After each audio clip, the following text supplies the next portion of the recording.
Bonjour à tous, nous allons voir aujourd'hui comment réaliser un recalcul d'axe sur le Mojo et surtout pourquoi réaliser un recalcul d'axe. Tout d'abord, ce qu'il faut bien comprendre, c'est que l'axe dont on parle, c'est l'axe bicondylien et que cet axe est déterminé par le pointage cutané que l'on va faire avec les stylets au niveau des condyles. Il faut donc réaliser un picking le plus parfait possible au niveau des condyles. Et lors du début de l'enregistrement, nous allons pouvoir contrôler la précision de ce picking. Le premier mouvement que nous allons faire réaliser au patient est une propulsion suivie d'une ouverture-fermeture. Nous allons à ce moment-là pouvoir contrôler la superposition des trajets des condyles lors de ces deux mouvements. Si ces deux mouvements ne sont pas parfaitement superposés, c'est que notre axe est mal positionné. C'est le cas dans cet enregistrement.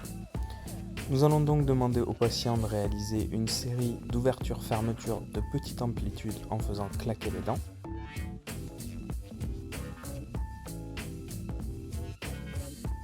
Puis nous allons cropper cette partie du mouvement et demander au logiciel de recalculer l'axe.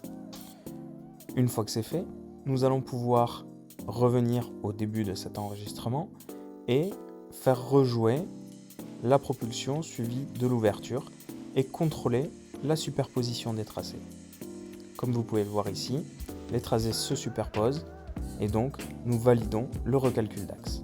Grâce à ce recalcul d'axe et donc au bon positionnement des condyles, nous nous assurons un bon positionnement de nos modèles dans l'articulateur virtuel et nous nous assurons aussi de pouvoir tracer notre sphère de Manson de la manière la plus précise possible.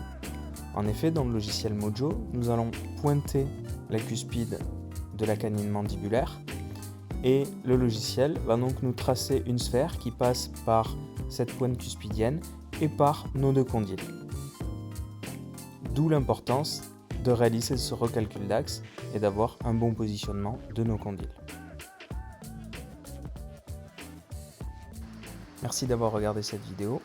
N'oubliez pas que vous pouvez vous abonner à notre chaîne YouTube et nous rejoindre sur notre page Facebook.